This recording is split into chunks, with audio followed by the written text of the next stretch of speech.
Now that I'm used to the climate, I think that if man ever found a place to live easy and happy, that Eden is on Puget Sound. Eden is on Puget Sound. That Eden is on Puget Sound. A place to live easy and happy. That Eden is on Puget Sound. Hello and welcome to the Seattle Files. My name is Chris Allen. I'm your host. Every week I get together with a different local comedian, and together we discuss the strange, unusual, interesting, and oftentimes lesser-known aspects of our local history. Joining me today is Nathan Cox. How's it going, Nathan? It's going fantastic. Happy to be here. Oh, thank you for being here. Nathan is an ensemble member in Jet City Improv. You can see him performing there most weekends. He is also one of the voice actors for the radio play podcast Mermaid in Manhattan, which is available on iTunes, SoundCloud. Want to tell us a little bit about Mermaid in Manhattan? Sure. It's a episodic, post-apocalyptic, three-way married couple treasure hunting adventure that has to do with a civil war between mermaids and reverse mermaids, which are exactly what that sounds like. Okay, I'm picturing reverse mermaids, and that's great. You've got it. Okay, so you're rehashing that old story. Yeah, you know, that old chestnut. That old chestnut. Mm-hmm. Awesome. How long have you lived in the Seattle area? I was born in Seattle, lived in Ballard until I was 11, then moved up to Whatcom County because I heard that there was, you could go steal sheep off of the San Juan Islands pretty easily. Yeah. Little callback. And then moved up to Whatcom County. I was there until I was about 27 or so, and I've been back in Seattle for the past 4 years. Cool, and you went to Western, right? Yes, go Vikings. I did not know you were born in Ballard. I was, well... grew up in Ballard. Yeah, Northwest Hospital, but Ballard was my home. Cool, very cool. How much do you know about local history? I know here? A fair amount. I took the Pacific Northwest history class that all of us were required to take. So I know how we took the land from the Duwamish and things like that. And some of the names, Denny and Mercer and all those people. But as far as the intricacies, not a ton. Okay. So maybe more than your average bear, but I'm not an extremely gifted bear of the historical. Okay, so you're an average bear historian. yes, slightly higher than nationally average bear, but like a pretty decent local bear. Okay, yeah, I think we've driven that bear metaphor as far as we can. Yeah, and you have no idea what we're going to be talking about today. None correct? whatsoever. Excellent. Let's get started. First off, I want to say a big thanks to David Bander for this topic suggestion. He sent me a request for an episode about this. If you have an episode or a topic that you would like to hear an episode about, please shoot me an email at theseattlefiles@gmail.com. So let's get started. Frederick Arthur Stanley, Lord Stanley of Preston, Earl of Derby, was born in London, England in 1841. A man of many titles. In 1888, he was appointed Governor-General of Canada by Queen Victoria. The Governor-General of Canada is basically the monarchy's liaison to the Canadian government. Okay, so an ambassador of sorts. So, yeah, essentially. Kind of, he's got some ceremonial duties. He's an advisor. There's still a governor general. Sure. But he's basically just the representative of the monarchy in Canada. Sure. In 1888. At this point, 1888, they've still got a few different territories out there. I know the empire's slowly coming down. Yeah, well, it's still a dominion of the British Empire. So it's the Dominion of Canada. Got it. Mm-hmm. So the first winter that Frederick Arthur Stanley, Lord Stanley of Preston, Earl of Derby, spent in Canada, he attended the Montreal Winter Carnival and went to a hockey game between the Montreal Victorias and the Montreal Amateur Athletic Association. The Gazette reported, Lord Stanley expressed his great delight with the game of hockey and the expertise of the players.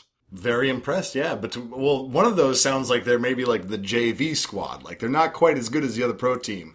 It's kind of like saying like the Boys and Girls Club versus the Vancouver Canucks. Because they're the Amateur Athletic Association? Exactly. Yeah, I wouldn't put that in the name. Something about the word amateur just kind of tells you maybe not as good as the other team. Yeah. Well, Lord Frederick Arthur Stanley, Lord Stanley of Preston, Earl of Derby, fell in love with hockey.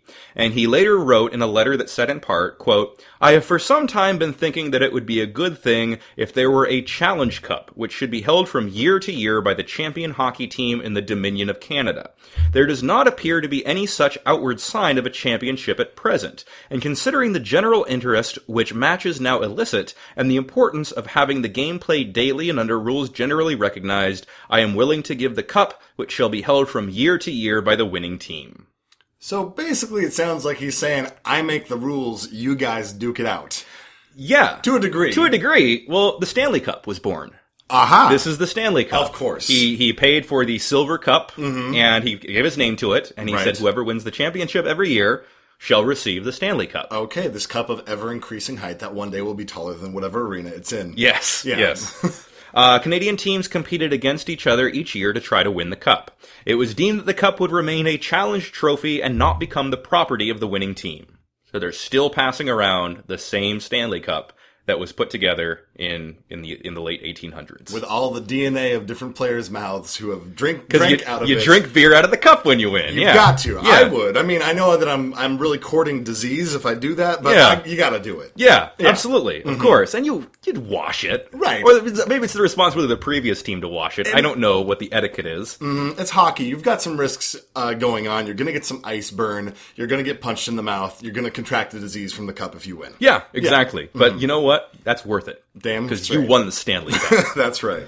Canadian teams from the National Hockey Association competed for the cup. The NHA was the only major league in Canada until 1911 when a new league formed. Bum, bum, bum, the NHL. I'm guessing? Not yet. Oh, Not yet. No. That's later. That's later. Okay. Yeah. The NHA is the precursor of the modern day NHL. Aha. The Pacific Coast Hockey Association was a struggling long shot from the start. A British Columbia man named Joe Patrick sold his family's logging business to finance the risky venture. And I don't know if there's anything more Canadian than that. No. Selling your logging business to start a hockey league. Right, especially since at the time, I don't really know the scientifics of how Zambonis work and when we developed that technology. But if you live here in Seattle, you know that we don't get a lot of frozen over lakes. No, we don't. Hard to find. Yes, definitely. So at the time, I would think most of that investment goes into just creating ice. Yeah, it's a newer technology that's starting to come out and being able to create ice rinks around this time period. There were 3 teams in the Pacific Coast Hockey Association at first. The Victoria Senators, the Vancouver Millionaires. That's presumptuous. Yeah. And the New Westminster Royals. Okay. Of the 23 players in the new league, 16 had been poached from the NHA. So they were starting a new league. Let's go steal these other players. Okay. 3 teams with 23 players on these 3 teams. Wow, that doesn't seem like that's a lot. No, I don't think it is. I don't know a ton about how large a hockey roster normally is, but based off of injuries alone, you'd think that... You'd want to have some extra men to put on the ice. Yeah, right now there's someone listening to this right now that's going like, it is normally 23, you dumbass. 23 for 3 teams? I think even now there's more than 23 people. 23 over all 3 teams. For all 3 teams. Oh, not 23 per team. That's bananas. Yeah, right. That's just stupid. Yes. Oh boy. Okay.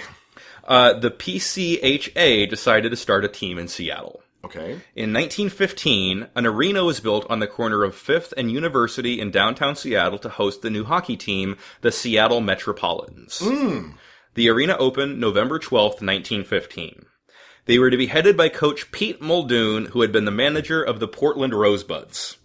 Also a hockey team? Also a hockey team. You know, Portland's really been running with that rose thing for a long time. It's kind of their thing, yeah. Yeah. I don't really know where that comes from, but this isn't the Portland Files, goddammit, so fuck that. Well, they've got the big rose garden down there. There's a massive rose garden with all different kinds of roses and things like that. I thought this wasn't the Portland Files, Chris. Well, okay, this is now the Portland Files. All right. For timing. Welcome to the Portland Files. We're going to switch back to the Seattle Files. Okay, Seattle Files,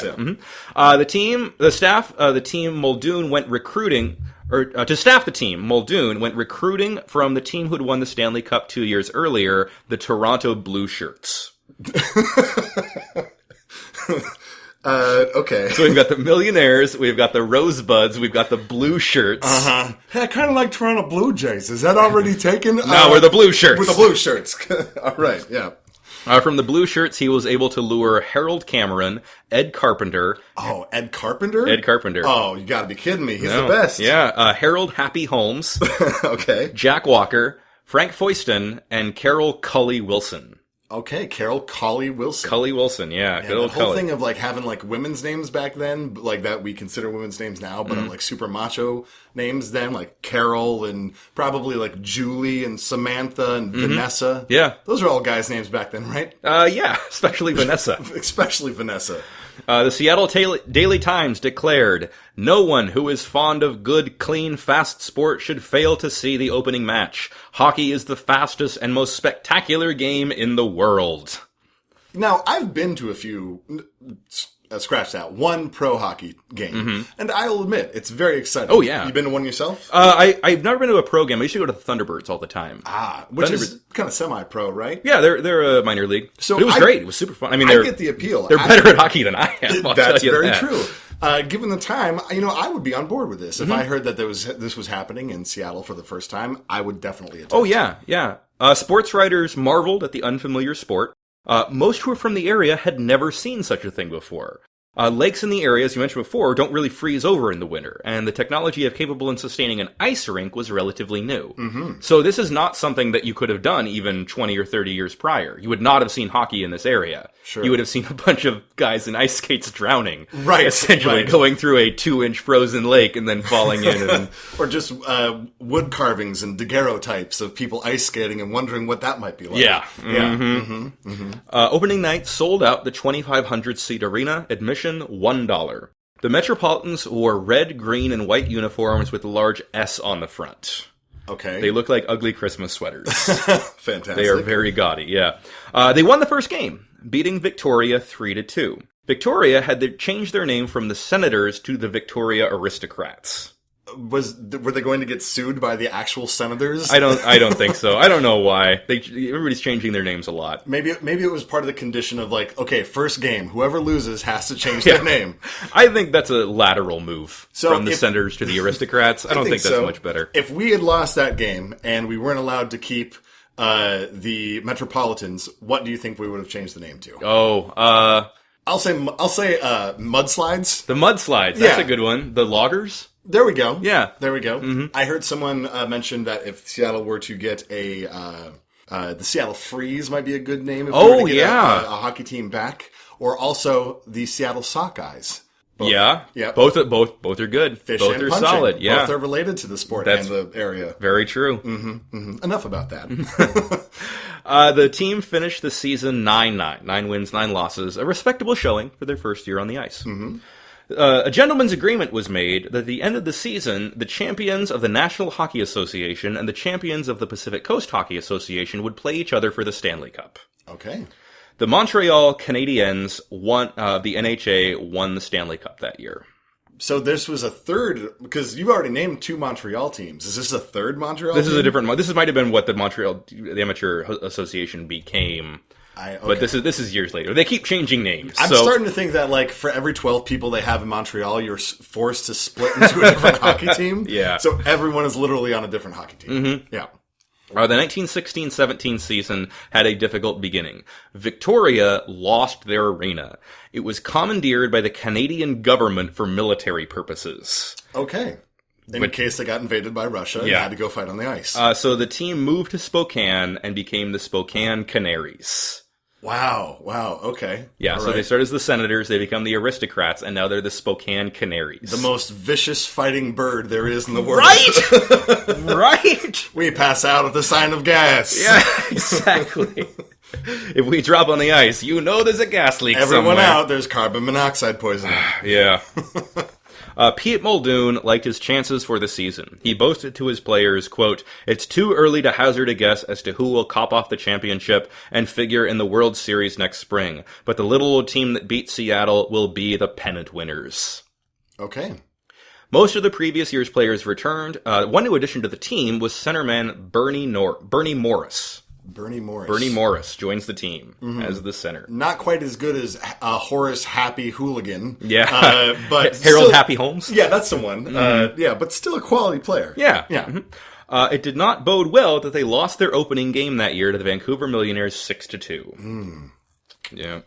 That's actually that's a pretty bad score for hockey. 6-2 is not good. No, it's not. Millionaires looking pretty rich. Millionaires looking good, yeah. Their next game was against the Portland Rosebuds, which they won. It was followed by 2 straight losses, and it seemed they were on track to do worse than the previous season. The Seattle Daily Times wrote, quote, Pete Muldoon's puck chasers may lose every game they play this season, but if they continue to offer the brand of hockey they dished up at the arena last night, Seattle fans will forgive them. Well, I don't know. I know a lot of Seattle sports fans, and saying they just start to win a few doesn't mean that they get forgiven. Yeah. I mean, the Mariners win a few every year. Nobody's forgiven them since basically 1995. Yeah. It's a long tradition of Seattle fans being disappointed by sports teams and then either forgiving or not forgiving. Right, yeah, being very fickle until they finally bring home a trophy. Yes. Go Seahawks. Despite their poor record, the Mets, as they'd been started to be called, Metropolitans started to be called the Mets, they kept selling out games. Okay. So the team started to play better. Their season went so well that they rose to take on the Portland Rosebuds, the previous year's league champions, for the PCHA pennant. So they're in the pennant race now. And you had said whoever wins the pennant goes on to the Stanley Cup? Goes on to the Stanley Cup. Okay. Mm-hmm. The match was to take place in Portland. Before departing, Pete Muldoon said, quote, Seattle fans have seen their last hockey game until we meet the National Association winner in the series for the World Championship. We are coming back from Portland with the old title sewed up, and there will be no tie to play off with the Millionaires. We are in the best shape possible for the game, and will have no alibis. One reason we will have no alibis is because we will not need any. We are going to trim Portland and win the pennant. You know, okay, there's a couple things here during that speech. Trim Portland. The dude's obviously, he's got some wordplay going. Because of the Rosebuds. Yeah, so we're going to trim them back. And then I like that as you were saying that, you got a little bit more new sportscaster. We're going to go in there and trim the Rosebuds. I can't, everybody has this, cadence when they were writing and they're talking back then about, we're going to sock them, see? We're going to knock them out the ice. Absolutely. And I think it's also you're channeling Howard Cosell of, the Miracle on Ice from the Olympics in the 80s. Oh, yeah, And Russia came storming back and blah, blah, blah, blah, blah. And so I totally get it. I would do the same thing. Yeah. You got to talk old-timey when you're reading old-timey people's words. Absolutely, and there's no more old-timey person than Robert Muldoon. Yes. Yeah. Mm-hmm. I can't believe it. I've never seen such a thing before. There it is. That's Robert Muldoon in a nutshell. The game was described as a torrid session, and the sold-out crowd. Torrid session. Wow. Yeah. That sounds a little steamy. Yeah. Sold-out crowd of 4,000 people in the Portland Arena watched Bernie Morris and Frank Foyston score and defeat the Rosebuds 4-3. That is a torrid session. Yeah. Yeah, people grabbing their sticks and slapping rubber. Mm-hmm. It was a contentious game. Yeah, 4-3. All right. They returned to Seattle as victors, waiting to see who would win the NHA pennant, who they would face off against for the Stanley Cup. During the interim, they played 2 exhibition games against the Vancouver Millionaires. The Vancouver Millionaires were supposed to play a couple of games against the Canaries. Okay. But those games got canceled. Right, because it's the Spokane Canaries. Because it's Spokane Canaries, exactly. So Yeah. they played these 2 exhibition games, and the Seattle Metropolitans lost both of them. Oh, no. Oh, yes. That seems like a poor decision. It does, yeah. Well, the rationale was that they were not playing at their fullest, because they didn't want to exert themselves and risk injury before playing for the championship, while Vancouver, on the other hand, was desperate to prove themselves. Sure, of course. So you don't want to get injured right before the championship game. And I imagine you would only really play these games just for the money. Yeah. Otherwise, there's no reason to do it, either for the owners or the hockey players. Do you have, by any means, a way of knowing what the hockey player's salary was back in the day? I'm not sure. I didn't find that information in the research. I didn't look for it, but I'm very curious. Yeah. A lot of kind of pro sports back then, they would play during the season, and then they would have other jobs on the off season. I know that was true in baseball for years and years, where players would play baseball during the season and then they would leave and they would go work in factories, or they would go work as lumberjacks or something like that. I can't remember which baseball player it was, but a guy who would go and he would tour and play exhibition games in Alaska and all these different places and basically make money. Would have basically essentially glorified autograph sessions. Right, yeah. Come see him play baseball against these mooks that we aren't any good. He'll kick their butts and then sign some papers and you're good. Yeah. Yeah. Yeah. So I think that's pretty much what this was. Yeah. For them at least. Yeah. I mean, I'm not sure what they would have made, to tell you the truth. Okay. I'm saying at least $2 a game. At least $2. Yeah. At least. I would hope more. I would Right. hope more than that. Here's hoping. The NHA pennant was won by the Montreal Canadiens, who were nicknamed the Flying Frenchmen. Okay. Which, better name than Canadiens. I agree. I gotta say. The Canadiens would travel to Seattle for a best-of-5 game series. All 5 played in All Seattle. 5 played in Seattle. That's quite the home advantage. It really is, yeah. Okay, Because you okay. can't, it's such a long trip that we couldn't just fly over back then. You have to go by rail. You've got a good point. So year again, 1917. this is 1917. So yeah, commercial flight not really established very well by then. Yes. It'd basically be like one Red Baron plane, one Sopwith Camel going back and forth. Right. With each player. They would get into their hot air balloon and float over. Right, they're and- dirigible. Yes. Yeah, with their hockey sticks, make sure they don't poke the balloon or anything. They all talk like this. That's right. We're passing over the Rocky Mountains. Tickets for the game went on sale at 9 a.m. 3 days before the series would start for the first game, and they were sold out in a matter of hours. All right. And of course, you had to go down to the stadium to get the tickets. Right. You So couldn't call in. if you're working that day, you're kind of screwed. Yeah, Yeah. probably a lot of people called in sick that day, or telegraphed in sick. However they would do it. Right. Knocked on the door and said, "I'm sick." Yeah. No, you're not. Oh, I'm going to the hockey. Trying to sound sick in your telegraph. Beep, beep, beep, beep, beep, beep. You know when you're calling sick and you have to, even if you are sick, you still have to make an effort to try to sound sick, Exactly. so they'll believe you. Yep. Makes sense to me. The Montreal team arrived in Seattle late on the evening of March 16th, the day before the first game. Due to the long journey they had taken by train, even their manager, George Kennedy, expected them to lose the first game. He said, quote, "I do not expect my team to have their feet tonight because of the long trip they have just finished. We will be in fighting form by Tuesday, however, and we will not have the slightest doubt of the outcome of the series." All right. So did they lose that first game? No, they did not actually. Well, surprisingly, well. yeah. But the manager is saying this to the press. He's just Right. like, yeah, we're probably going to lose. Yeah. Probably not. Yeah, we had a long trip. We're Well, tired. but I mean, I think that's just that's lowering the expectation of the other team. I think that's all a ruse. That's all a trick, in my opinion. The two leagues played by slightly different rules, and there was a question of whether to play the game with 6 or 7 players on the ice. So each game, they alternated the number of players they would have. Wow. So one game they would play with 6, one game they would play with 7. Okay. The first game was played with PCHA rules, meaning 7 players on the ice, an advantage for Seattle. Sure. So Montreal's tired. They have their normal number. The Seattle has the normal number of people on the ice. But despite the predictions and the seeming advantage, Montreal won the game 8-4. Wow. It was a contentious match. Montreal player Newsy Lalonde received 3 penalties in 9 minutes. Wow. Okay. Lots of penalties for Newsy. Yeah, with Newsy Lalonde. Roughing them up out there. Are you sure it wasn't someone just mispronouncing New Zealand? I'm not. Stutterer? Yeah. New Zealand. New Zealand. Yeah, that was his family were from New Zealand, and they were trying to pronounce where they were from, but had a stutter. Right, and they spoke New Zealandese, so they couldn't understand his native tongue. Yes. Yeah, I'm sure they speak something besides English over there. The Seattle PI said of the game, in the language of the street, they blew.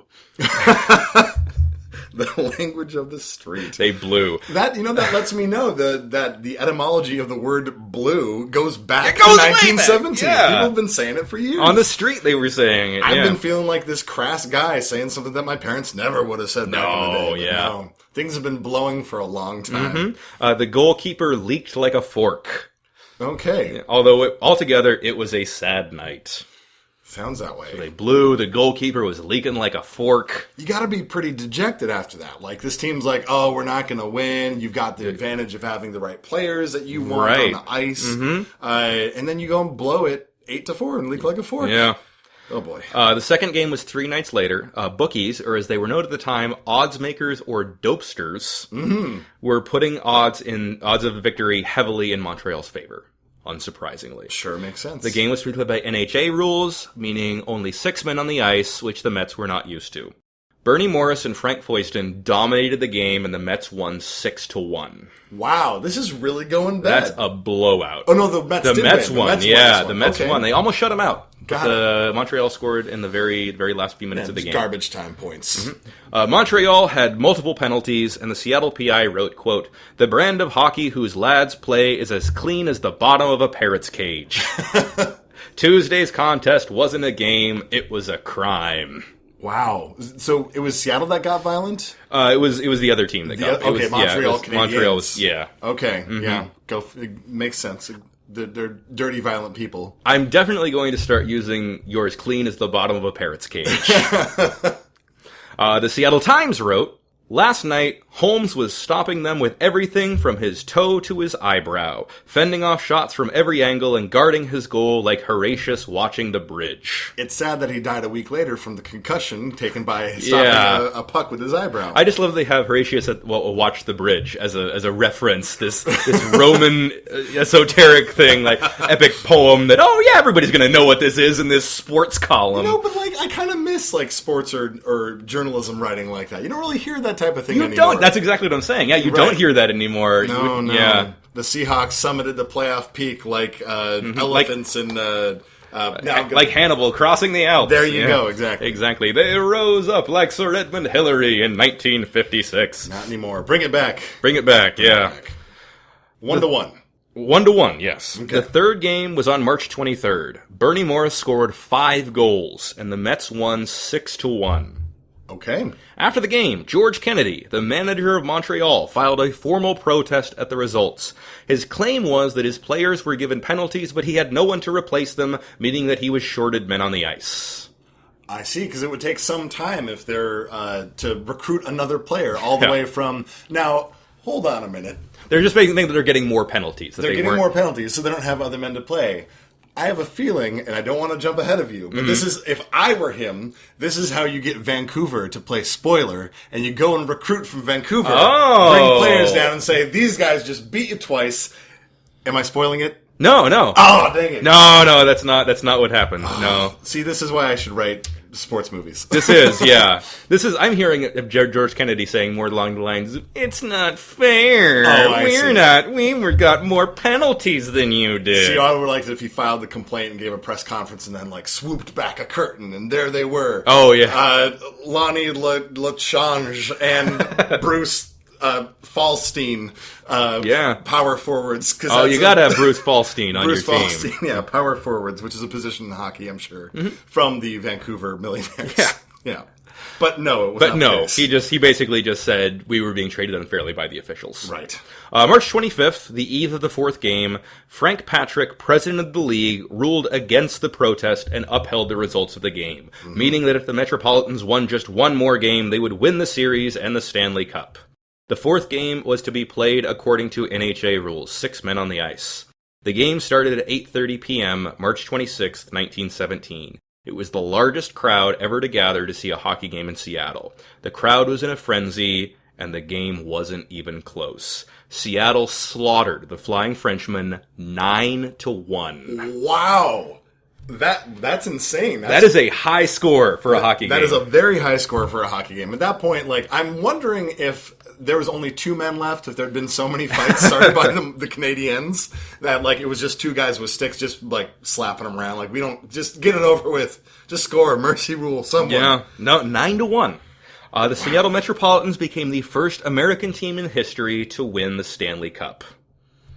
That's pretty impressive. It is. Yeah. Oh, yeah. Yeah. Now, here's the thing. We don't win a lot of championships here in Seattle. Yeah. The one closest to that, would that be the Seattle Supersonics in 1979? It was the last time Seattle won a major sports title for 62 years. Wow. When the 1979 Sonics won the NBA World Championship. Boom. Yeah, you got it. You nailed it. Sports. You sure do, yeah. 62 years. Wow, that's a lot. But we didn't have a lot of professional sports teams in that time, except, I'm sure the Metropolitans could have won it the next 62 years as they were continuing to play hockey in Seattle. Not necessarily. Oh, no? Well, yeah, they could have, but this was the last time for until 1979 that they won. Got it. Okay. 2 years later, in 1919, the Montreal Canadiens and the Seattle Metropolitans were back in the championship together. All right. So they were playing again for the Stanley Cup. They went to the fifth and final game of the series, tied 2 games apiece. Seattle again as the location? Seattle, I believe this was in Montreal at the time. There's the reason. So there's Montreal, and against Seattle, 2 games to 2 games. The final game was canceled due to the Spanish flu epidemic. Oh, no. Which caused several players on both sides to become incredibly ill. Yikes. Yeah. Montreal player Joe Hall died of the flu. Oh, wow. This is no joke. This is the Spanish flu, yeah. Okay. This is the Spanish flu epidemic in 1919. This is I a do huge not know deal. a lot about the Spanish flu epidemic in 1919. It tore through the world. Okay. George Kennedy got the flu, and he died a few years later from a weakened immune system that was brought on by the illness. Jeez. So yeah, this is no joke. The flu epidemic went on to kill over 50 million people worldwide. Jeez. Wow. I feel like I wanted to crack a joke, but now I just don't feel like it's appropriate. Right, yeah. Yeah. But I mean, they still played while they had the flu? Like, so they played 2 games and then people started getting sick of the flu, and you don't want to put 4,000 people in an arena with the Spanish flu. But in the meantime, I mean, at least during those 4 games, they took some pretty good flu shots. Bam! It ended in a tie.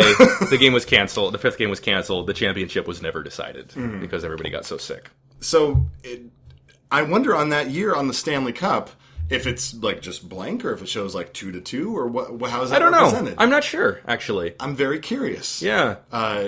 If I'm going to suggest, if somehow we can smuggle the cup back to Seattle, we just grab a Sharpie and just write in. Yeah, because I mean, surely no one's thought of doing that yet, and also everyone knows that Sharpie is permanent marker. Right? Yeah, and the Stanley Cup is really easy to get a hold of, so there's no problems with this. None whatsoever. I'm sure you could just go to the Bruins or whoever won it last year, and just be like, "Hey, can I borrow that for a second?" I think it was the Kings last year.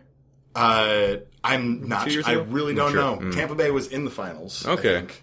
No, the Chicago Blackhawks. Oh, the Blackhawks won this last year. Okay. Because all of my improv friends in Chicago were going crazy. Oh, gotcha. Yeah, because all of a sudden they're Blackhawks fans. Yeah. Get a little bit of success and everybody's a fan of the local team. Yeah, nobody in Seattle knows anything. No, not at all. Not at all. Go Hawks. Go Hawks.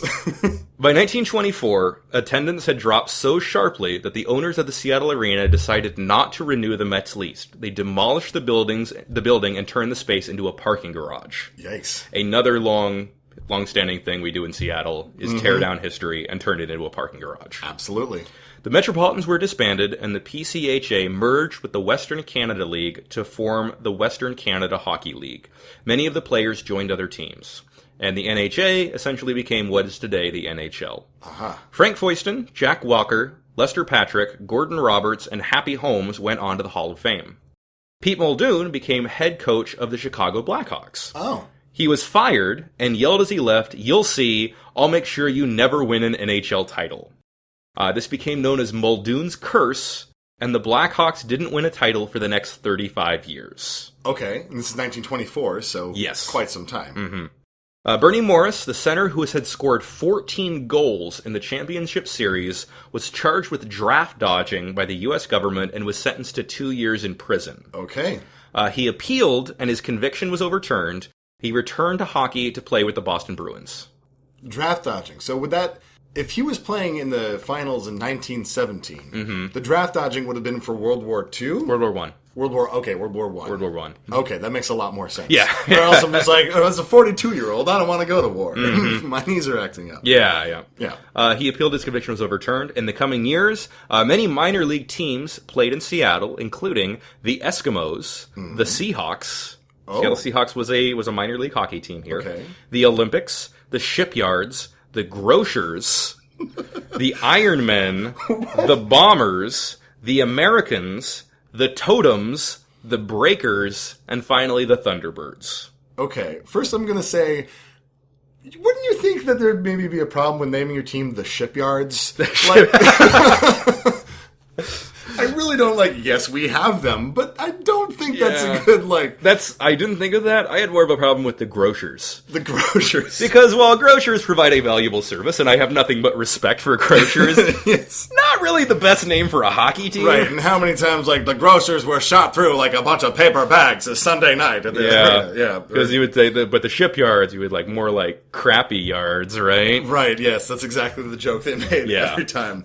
I've heard a few of those. I've heard of the Eskimos. Yeah, the totems. Yes, the totems as well. For a while. Definitely. Some of those, the grocers, hadn't heard of. The shipyards, hadn't heard of. The Olympics, also hadn't heard of. So, good to know. Mm-hmm. The Thunderbirds still play at the Showware Center in Kent.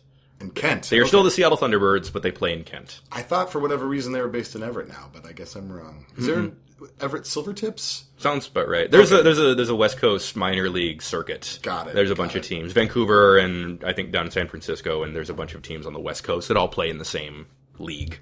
Now, there is, if I am not mistaken, or there was at least at some point, in the Seattle Center, built for the World's Fair in 1962, yes, an ice arena. So the ice arena was the one on Mercer Street. Okay. Some of the teams moved and were later playing in what's now Key Arena, the big arena. But Mercer Street over there, kind of where KCTS is, over on by Memorial Field, on that side, kind of what would that be? That would be the northeast corner of the Seattle Center. Yes. That's the ice arena. That's what they built. They built that in, I think, the 1920s. So did the Metropolitans ever play there? No, they wouldn't play there. That would have been built later. That was maybe the home of the shipyards. Yes, yeah. The shipyards, the grocers, all those guys would probably have played in there. that arena. Mm-hmm. Okay. Yeah. Okay.